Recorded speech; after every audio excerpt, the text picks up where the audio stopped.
Tu vive dessas mãos, rendeira. Vamos ver como tu renda sem dedo.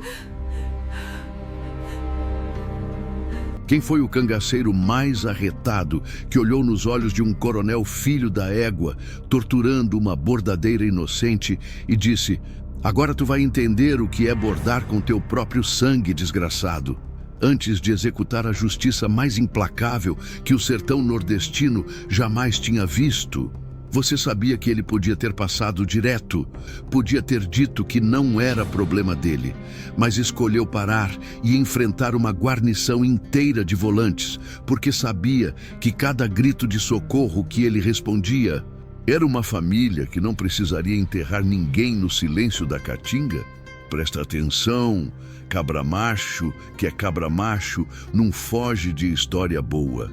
Deixa o like e se junta a nós, que a conta ainda está aberta. Agora, meu povo, vou contar todos os detalhes que não aparecem nos livros de história oficial. Toda a história verdadeira de como Lampião transformou a crueldade de um coronel maldito na lição mais sangrenta que os volantes jamais esqueceriam. O sol de março caía como chumbo derretido sobre Triunfo, Pernambuco. Era 1926. E o ar do vilarejo cheirava a um buzeiro seco e medo. As ruas estavam desertas, como se a própria morte tivesse decidido passear por ali, catando almas. No único rancho de bordado que ainda funcionava, Josefa das Neves trabalhava com suas mãos calejadas, mas habilidosas. 34 anos. Viúva desde que os volantes fuzilaram seu marido por coiteiro, 3 anos atrás. Mãe de 4 meninos que comiam porque ela bordava, desde que o galo cantava até a lua aparecer no céu da caatinga. Josefa não era cangaceira. Era simplesmente uma mulher que sabia que as agulhas alimentavam melhor que os rifles. Seus dedos se moviam sobre o linho branco com a precisão de quem conhece cada ponto, cada nó, cada segredo que transformava pano cru em renda fina que se vendia até em Recife. O que Josefa não sabia era que aquele dia, enquanto seus dedos dançavam sobre a toalha de batizado que estava terminando, sua vida estava prestes a se cruzar com a de 2 homens que representavam os extremos do que o Nordeste era naquele momento. Um coronel que achava que o poder lhe dava direito a tudo, e um cangaceiro que acreditava que o poder só servia para defender quem não tinha nenhum. Eram 11 horas da manhã quando as botas do coronel Antônio Pereira ecoaram no chão de barro batido. Vinha com 8 volantes armados até os dentes. Winchester, Mauser, Colt, 38, cartucheiras cheias. O cheiro de cachaça e pólvora os precedia como aviso de desgraça. Pereira tinha ordens específicas do governo do estado: requisar tudo que pudesse servir contra os cangaceiros. Comida, cavalos, dinheiro, mulheres, se fosse preciso. Em tempos de guerra contra Lampião, dizia ele, tudo pertencia ao Estado. E ele era o Estado naquele pedaço esquecido do sertão. A porta do rancho se abriu com um pontapé. Josefa levantou a vista e seus dedos pararam pela primeira vez em 4 horas. A toalha de batizado ficou suspensa em suas mãos, como uma nuvem branca manchada pela sombra que tinha acabado de entrar. "Boa tarde, dona", disse Pereira, com um sorriso que não chegava aos olhos. "Vim em nome do governo requisitar seu estabelecimento." Josefa se pôs de pé. Era miúda, magra, mas tinha algo nos olhos que não se curvava fácil. "Com todo respeito, coronel, aqui só tem panos e linhas. Nada que sirva para os volantes." Pereira caminhou ao redor do pequeno rancho como um urubu, avaliando a próxima carniça. Suas botas deixavam marcas de lama no chão que Josefa tinha varrido de madrugada. Suas mãos tocavam os bordados, pendurados com a intimidade obscena de quem se acha dono de tudo que vê. "Sabe quem eu sou?" perguntou sem olhar para ela, examinando um rolo de linha de seda. "Sei, coronel. O povo todo sabe. Então sabe que quando eu quero uma coisa, eu levo." Josefa engoliu seco. Seus dedos se fecharam ao redor da toalha de batizado, como se fosse a única coisa que a mantinha em pé. "Essa toalha", apontou Pereira, "é muito fina. Para quem é?" "Para o filho do prefeito, coronel. Batizam daqui a 2 semanas.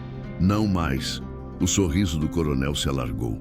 Agora essa toalha é para minha sobrinha no Recife. Embrulha. O que aconteceu depois foi tão rápido que Josefa mal teve tempo de processar. Quando se recusou, porque aquela toalha representava 5 meses de trabalho e o dinheiro que alimentaria seus filhos por todo o inverno, Pereira já tinha cruzado a distância que os separava. O primeiro tapa a jogou no chão. O segundo estourou seu lábio. O terceiro nunca chegou porque Josefa, num ato de coragem ou loucura absoluta, cravou as unhas no rosto dele. O silêncio que se seguiu foi mais apavorante que qualquer grito. Pereira tocou a bochecha. 4 riscos vermelhos marcavam sua pele clara. O sangue pingava sobre seu colete de couro. Seus olhos se encheram de uma fúria tão gelada que parecia queimar. "Sabe o que acontece com as cadelas que mordem seus donos?" sussurrou. 2 volantes agarraram Josefa pelos braços. A levantaram como se fosse um saco de farinha. Ela esperneou, gritou, implorou. Ninguém no vilarejo se atreveu a aparecer. Todos conheciam as histórias do que o coronel Pereira fazia com quem o desafiava. O que ninguém esperava era o que viria a seguir. Pereira sacou uma peixeira. A lâmina brilhava com aquele brilho particular do aço recém-afiado. Colocou contra o dedo indicador direito de Josefa, aquele dedo que tinha bordado 1000 toalhas, que tinha alimentado 4 meninos órfãos de pai. "Tu vive dessas mãos, não é, bordadeira?" Sua voz era suave, quase amável, o que a tornava 1000 vezes mais terrível. "Vamos ver como tu bordas sem dedos." O primeiro corte foi lento, deliberado, cirúrgico. Josefa gritou com uma intensidade que fez os cachorros do vilarejo uivarem em resposta. O dedo indicador caiu no chão de barro com um som molhado, obsceno. Contou Pereira. O que o coronel não sabia enquanto preparava o segundo corte era que a poucos metros dali, Virgulino Ferreira da Silva acabava de cruzar o riacho seco com 20 cangaceiros. Vinham de um assalto relâmpago a uma fazenda de coronel em Caruaru. Planejavam só pegar água e seguir para o raso da Catarina. Mas então Lampião ouviu o grito. Lampião parou seu cavalo de estalo. Os cangaceiros frearam atrás dele como uma só tropa. A poeira subiu em nuvens douradas contra o sol do meio-dia. "Ouviram isso, cabras?" perguntou Lampião, sem tirar os olhos do vilarejo. Outro grito rasgou o ar. Este era pior que o primeiro. Era o som de uma alma sendo despedaçada. Corisco, o mais leal e perigoso dos cangaceiros, cuspiu no chão.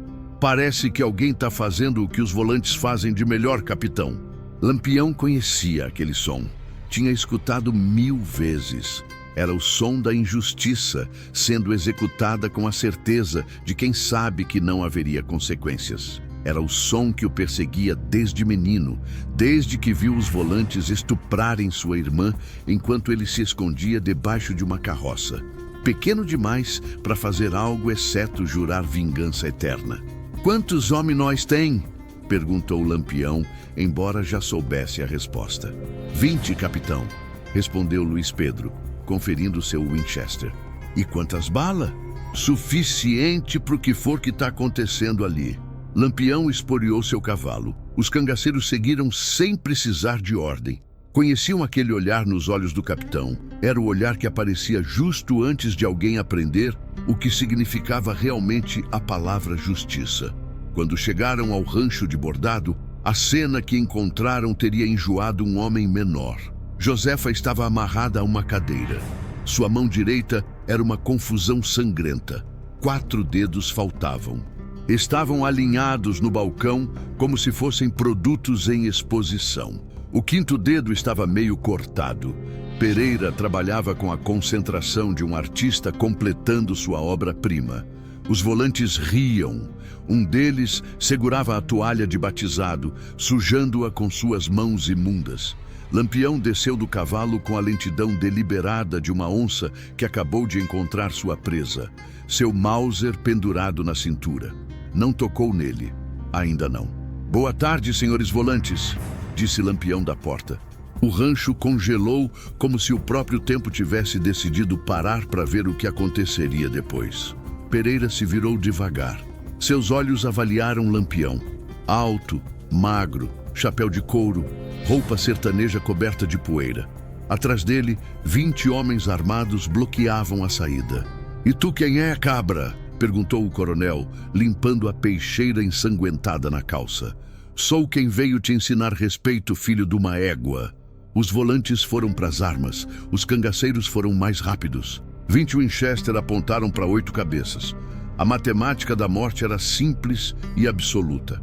"Parado", ordenou Pereira, levantando uma mão. "Sabe quem eu sou, matuto ignorante? Sou coronel do Exército Estadual, sou primo do governador. Me tocar é assinar tua sentença de morte." Lampião caminhou na direção dele com a calma de quem já tinha assinado 1000 sentenças de morte e nunca perdeu o sono por nenhuma. O cheiro de sangue e medo enchia o rancho. Josefa gemia baixinho, à beira da inconsciência. "Sabe quem eu sou, coronelzinho?" Lampião parou a 1 metro de Pereira. "Sou Lampião, e teu governador pode ir cagar no mato." O silêncio que se seguiu pesava mais que todos os mortos que Lampião tinha deixado pelo caminho do cangaço. Pereira empalideceu. Todo o Nordeste conhecia esse nome, Virgulino Ferreira da Silva. Lampião, o rei do cangaço. O homem que tinha transformado 50 cabras em 200, que tinha tomado vilas com pura astúcia e coragem, que executava justiça com a mesma facilidade com que outros homens respiravam. "Olha o que tu fez", disse Lampião, apontando para Josefa. "Olha essa mão, esses dedos que nunca vão voltar a crescer. Sabe o que esses dedos faziam, desgraçado?" Pereira não respondeu. "Bordavam, alimentavam meninos, criavam coisas bonitas no meio dessa caatinga de fogo que vocês ajudaram a destruir." A voz de Lampião era baixa, controlada, mas por baixo tinha uma tempestade prestes a explodir. "E tu cortou eles porque pôde, porque ninguém te impediria, porque tu é tão miserável que a única coisa que te faz sentir macho é destroçar quem não pode se defender." "Era só uma bordadeira", murmurou Pereira, recuando. "Só uma bordadeira?" O grito de Lampião fez tremer as paredes. "Sabe quanto vale uma bordadeira, safado? Vale mais que 100 coronéis filhos da puta como tu. Ela cria, tu só destrói." Lampião pegou a peixeira ensanguentada do balcão. Sopesou na mão. O que aconteceu depois viraria lenda em todo o Nordeste. Uma história que as avós contariam aos netos quando quisessem explicar o que significava realmente a justiça do cangaço. "Corisco", ordenou Lampião, sem tirar os olhos de Pereira. "Procura uma agulha e linha, as mais grossas que achar." Corisco sorriu. Era o sorriso de um homem que estava prestes a ver algo memorável. "Tu", Lampião apontou para os volantes, "soltem as armas." Agora, os volantes olharam para o coronel. Pereira assentiu fracamente. As armas caíram no chão com sons metálicos que ecoavam como sinos de funeral. "Agora, amarrem esse coronel safado naquela cadeira. Onde estava a dona?" "O que tu vai fazer?" A voz de Pereira tremia. Lampião se inclinou perto do ouvido dele. "Vou te ensinar o que se sente, e quando eu terminar, cada vez que tu olhar para tua mão, vai se lembrar da bordadeira de triunfo." Enquanto isso, do lado de fora do rancho, o vilarejo inteiro tinha saído dos esconderijos. 400 pessoas cercavam o lugar. Sabiam quem estava lá dentro. Sabiam o que ia acontecer. Ninguém tentou impedir. Alguns até rezavam para que Lampião fizesse o que eles nunca tiveram coragem de fazer. Do outro lado da serra, um mensageiro volante cavalgava rumo a Caruaru para avisar que Lampião estava em triunfo. Mas chegaria 4 horas tarde. 4 horas que seriam suficientes para que a justiça fosse servida fria, metódica e inesquecível. Dentro do rancho, o relógio da igreja bateu 12:00. Lampião tinha até as 3 da tarde antes que os reforços chegassem. Tempo suficiente para uma aula que o coronel jamais esqueceria. Corisco voltou com uma agulha de tapeçaria e linha grossa de caroá. Lampião pegou sem dizer palavra. O silêncio no rancho era tão denso que dava para escutar o coração acelerado de cada homem presente. "Sabe bordar, coronelzinho?" perguntou Lampião, passando a linha pela agulha com mãos surpreendentemente delicadas para um homem do tamanho dele. Não, gaguejou Pereira. "Eu também não, mas vou aprender. E tu vais ser minha primeira prática." Lampião agarrou a mão direita do coronel. Pereira tentou resistir, mas 2 cangaceiros o seguraram com força de ferro. Lampião colocou a peixeira, a mesma peixeira ensanguentada, contra o dedo indicador do coronel. "Josefa!" Lampião se virou para a bordadeira que, meio consciente, observava a cena. "Quantos dedos ele te cortou?" 4. 4 completos. O 5º pela metade." Sua voz era um sussurro quebrado. "Então 4,5 vai ser", disse Lampião. "A justiça tem que ser exata, não é, coronelzinho?" O que ninguém sabia era que Lampião tinha jurado pelo Padim Cisso anos atrás que cada injustiça que ele presenciasse seria paga em dobro. Não era crueldade, era matemática do cangaço. Era a única língua que os coronéis entendiam. O primeiro corte foi lento, deliberado. Lampião não era açougueiro, mas tinha esquartejado bodes suficientes na juventude para saber como fazer um corte limpo. O dedo indicador de Pereira caiu no chão de barro. O grito do coronel foi tão agudo que os urubus voaram das árvores próximas. Contou Lampião, com a mesma frieza que Pereira tinha usado minutos antes. Mas Lampião ainda não sabia que esse ato de justiça brutal desencadearia uma caçada que o perseguiria por 4 estados, que o governador em pessoa colocaria preço na cabeça dele, que essa tarde em triunfo se tornaria o exemplo perfeito de por que o povo amava Lampião, e os coronéis o temiam mais que a própria morte. O 2º dedo caiu, depois o 3º, depois o 4º. Pereira chorava que nem menino, catarro e lágrimas se misturando com o próprio sangue. Os volantes olhavam para o chão, incapazes de sustentar o olhar dos cangaceiros que os vigiavam com desprezo absoluto. Quando Lampião chegou ao 5º dedo, cortou só até a metade, exatamente como Pereira tinha feito com Josefa. A simetria da justiça era perfeita, brutal, inegável. "Agora vem a parte boa", disse Lampião, pegando a agulha de tapeçaria. "Não, por favor, o que tu quiser", Pereira implorava com um desespero que fazia suas súplicas anteriores parecerem sussurros. "O que eu quero?" Lampião deu uma risada sem humor.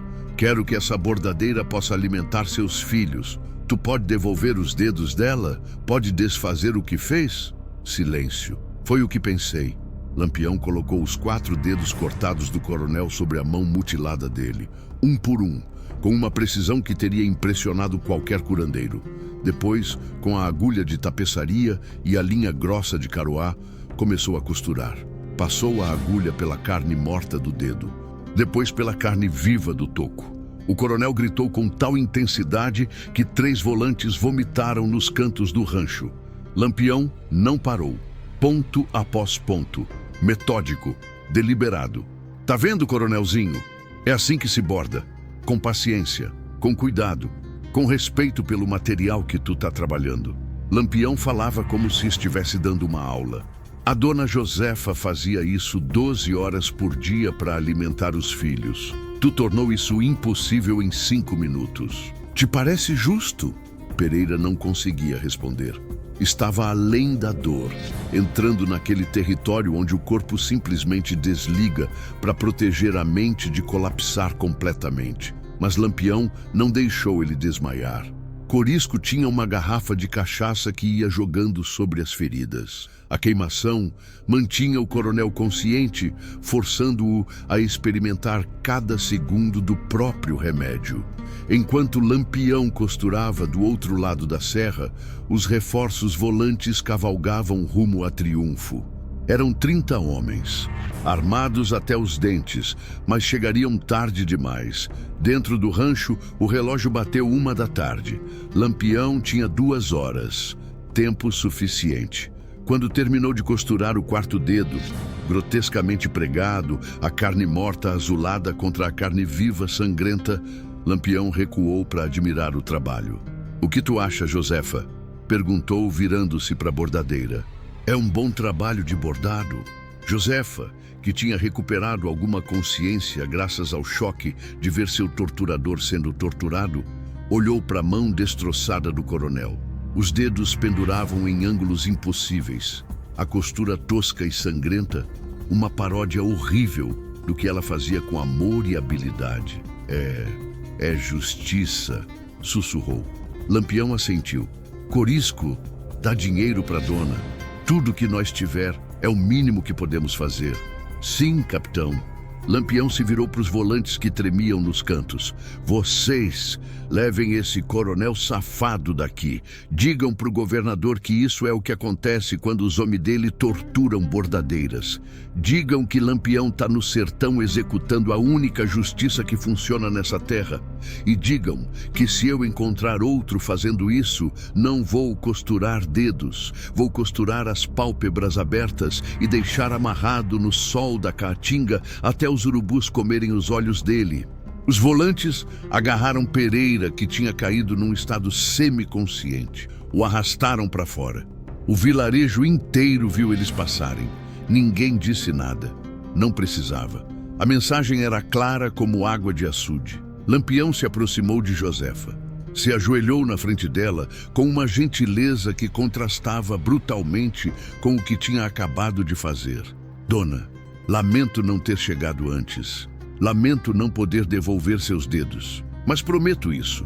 Cada volante que torturar um inocente vai se lembrar da senhora. Vão se lembrar que por cada dedo que cortarem, vão perder 2. Por cada lágrima que provocarem, vão derramar um rio." Josefa olhou nos olhos dele. Viu neles algo que não tinha visto em muito tempo. Esperança. Não para ela, seus dedos nunca voltariam, mas para os filhos, para as outras bordadeiras, para todas as Josefas do Nordeste que viviam com medo de que um dia um coronel entrasse pela porta. "Obrigada", disse simplesmente. Lampião se levantou. O relógio da igreja marcava 2 da tarde. Lampião sabia que em 1 hora uma coluna de volantes viria de Caruaru, mas isso era problema do futuro. O presente já tinha sido resolvido. "Vamos nessa, cabras", ordenou aos cangaceiros. "Nós espera no raso." Montou seu cavalo. Os cangaceiros fizeram o mesmo. O vilarejo inteiro viu eles partirem, uma nuvem de poeira dourada contra o sol que começava a descer. Josefa viu eles se afastarem da porta do rancho. Na mão esquerda, a única que lhe restava completa, segurava um maço de notas que os cangaceiros tinham deixado. Era mais dinheiro do que tinha visto na vida. Mas não era o dinheiro que a fazia chorar naquele momento. Era saber que em algum lugar do Nordeste, cavalgando rumo ao horizonte, tinha um homem que acreditava que as bordadeiras valiam mais que os coronéis, que os dedos que criavam valiam mais que as botas que destruíam. Naquela noite, enquanto Lampião e seu bando acampavam a 50 quilômetros de Triunfo, o capitão tomaria uma decisão que definiria o resto da vida dele: converter cada atrocidade dos coronéis numa lição para o povo. Não porque gostava da violência, embora alguns dissessem que sim, mas porque tinha aprendido que a única língua que os poderosos entendiam era a das próprias armas viradas contra eles. 5 dias depois, num acampamento cangaceiro na Serra Talhada, Lampião e seus cabras descansavam ao redor de uma fogueira. O céu estava cheio de estrelas. O cheiro de carne seca e rapadura enchia o ar. Luiz Pedro limpava seu Winchester quando falou sem levantar a vista: "Capitão, era necessário costurar os dedos?" Já com cortar, mandava o recado. Lampião fumava um cigarro de palha. As chamas projetavam sombras dançantes no rosto dele. "Necessário?" Repetiu a palavra como se estivesse provando o sabor. Era necessário ele cortar os dedos de uma bordadeira que só queria alimentar os filhos? Era necessário torturar uma mulher indefesa para se sentir macho? Não, capitão. Então o que eu fiz também não era necessário, era justo. E a justiça, compadre, nem sempre é bonita, mas é a única coisa que nós tem entre nós e virar igual a eles. Corisco, que tinha escutado em silêncio, cuspiu no fogo.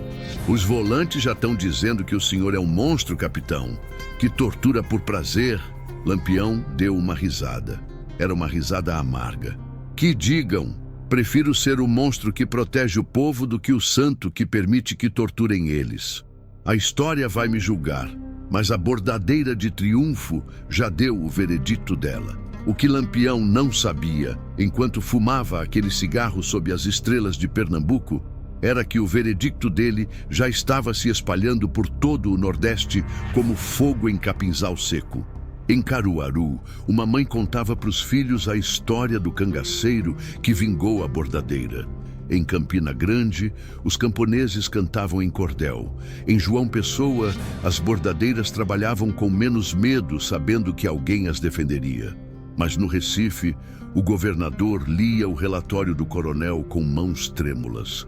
A descrição dos dedos costurados, a humilhação absoluta, a promessa de Lampião de repetir com cada volante que cometesse atrocidades. 1000 contos de réis, ordenou o governador, para quem me trazer a cabeça de Lampião.